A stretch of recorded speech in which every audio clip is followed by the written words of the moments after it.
The attack on Israel by Hamas has left the world in shock and divided. In many Arab countries, thousands of people took to the streets to show their support for the Palestinian cause. Many also rallied behind Hamas. Some have gone to the extent of saying that this was a long time coming.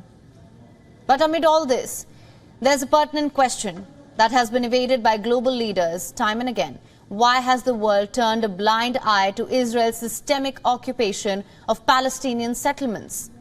Let's take a step back, look at some key events which have triggered a century of violence. Britain conquered then Palestine in 1917, ruled the region for decades.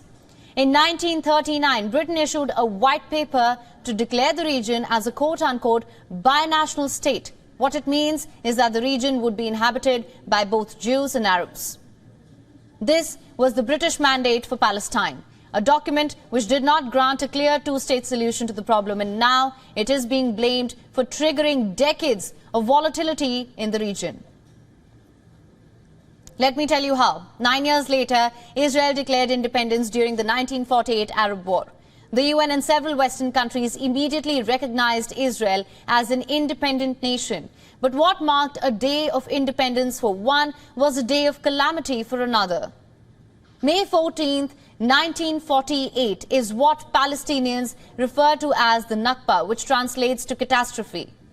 Since then, several reports and survivor accounts reveal horrifying details of Palestinian dispossession. During the Nakba between 1948 to 1950, Israel's military forces expelled at least 750,000 Palestinians from their homes. They captured more than three-quarters of the territory, Palestine that was ceased to exist. What now remains of it is majorly the Palestinian settlement across the Gaza Strip, West Bank and parts of Jerusalem. But the ouster of Palestinians from their homes did not end there. It only got worse. Israeli settlers forcibly took over the homes of Palestinian families in Gaza and East Jerusalem.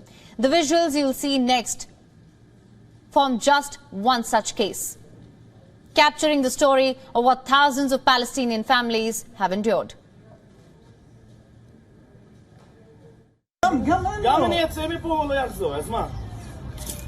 Jacob, you know this is not your house. Yes, but if I go, you don't go back. So what's the problem? What are you yelling at me? I didn't do this. I didn't do this. But it's easy to yell at me, but I didn't do this. You are stealing my house. And if I don't steal it, someone else is going to steal it. No one is allowed to steal it, يا عمي. זה לא שלי להחזיר. בוא נגיד שזה יש. זה לא שלי. That's not all. For years now, Israeli forces have blocked electricity, fuel and food supplies in Gaza. The move snowballed into a major economic crisis for the Palestinian residents, at least those who survived countless raids by Israel over the years. The League of Arab States, it's deplored the brutality of war and has called for a dire need for dialogue.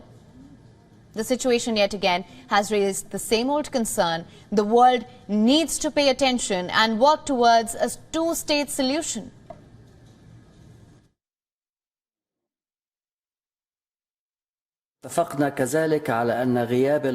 What is needed is resurrecting a serious negotiation track based on the two-state solution and international support and reference to United Nations resolutions to end occupation and establishing a Palestinian state on the June 4, 1967 borders with East Jerusalem as its capital.